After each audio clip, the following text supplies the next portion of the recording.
talking about MRI tubes last time I was in. So I had the hot nuthers. So, man, I respect you guys. I know you're not going to tell secrets out of, because what happens once you crossed over that white line, you're on the field, and what happens on the field stays on the field. But man, come on, can you give us anything good that Sean talked about? Anything? Come on, a little bit. Like, what do you mean? I don't know anything. I thought everything we just said was we just good. gave you everything. I know, You're but not close. Come on, there's got to be something. He likes his football team.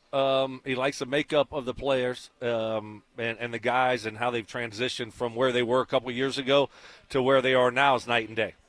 Yeah. How about that? I'll sum it up for you. I think the makeup of the team and essentially,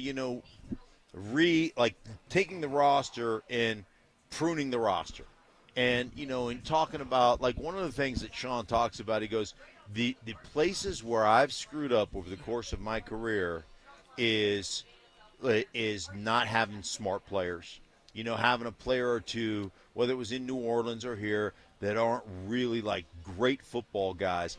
And he's like, man, you can grab an athlete, essentially, and I'm paraphrasing, and try to make him a great football player. Impossible. I'll tell you one of the stats that was really cool.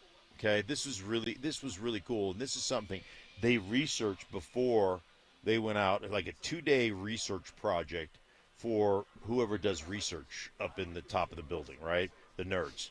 So he goes to the nerds, paraphrasing, and he says, "Hey, give me this.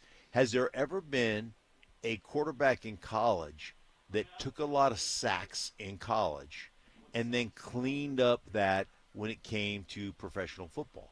So they did a 2-day research project and said, we can't find one guy that took a lot of sacks in college that didn't take a lot of sacks in professional football.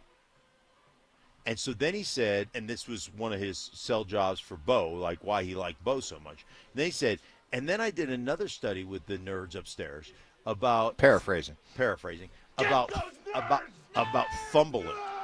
He said, has there ever been a running back that fumbled a lot in college that cleaned that up in the NFL? And there were dozens and dozens of examples of guys who fumbled a lot in college that it got coached out of them.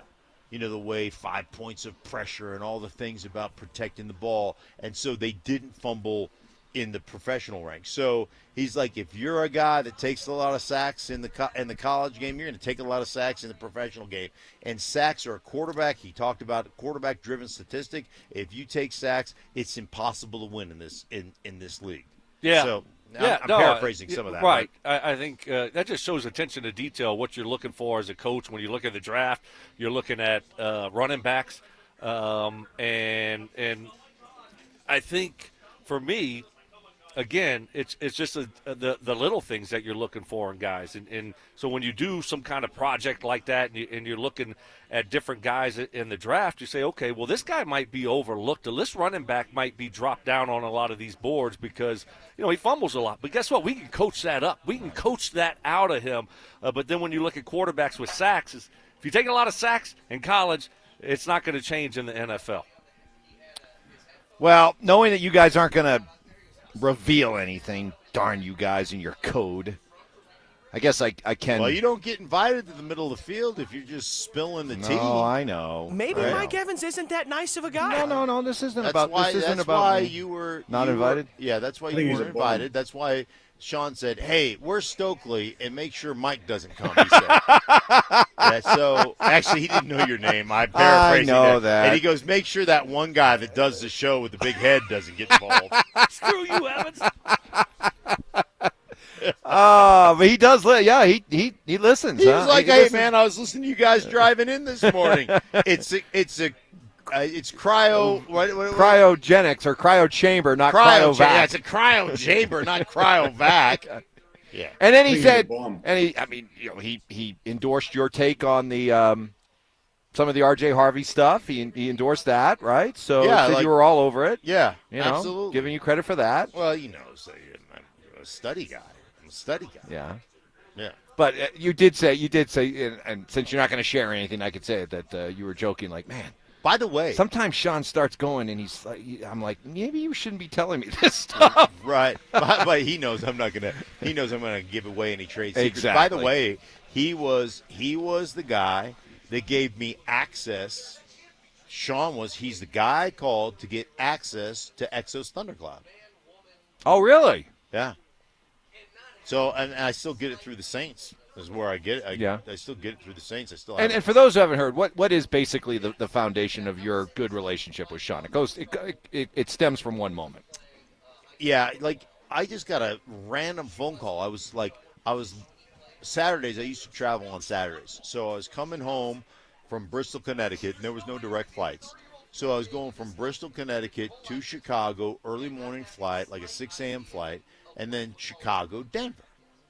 And I'm walking from one terminal to the next in Chicago. That's like a mile long. And my phone rings, and I just answered it. I didn't even know who it was. I was like, this is weird. I answer it. Hey, Mark, Sean Payton. And so anyhow, he just calls me, and at the time, it was when they were going through before he was suspended for Bountygate.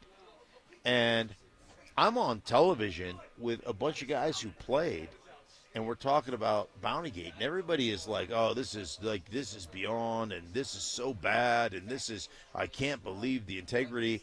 And I'm looking at all these guys who played, and I go, you guys are full of crap. I mean, did we not all do it? Like, Lord knows, like Monday mornings. This is with Joe Gibbs, again, the most regal guy I've ever met. This is with Joe Gibbs. Every Monday morning was like an episode of Oprah. You get a TV, you get a TV, you get a TV. This big hit, that. Like that was the way it was, and so I wouldn't think anything of it. And it wasn't malicious. You're not trying to injure guys. And it's like we talked about with John Gruden. The way we used to talk.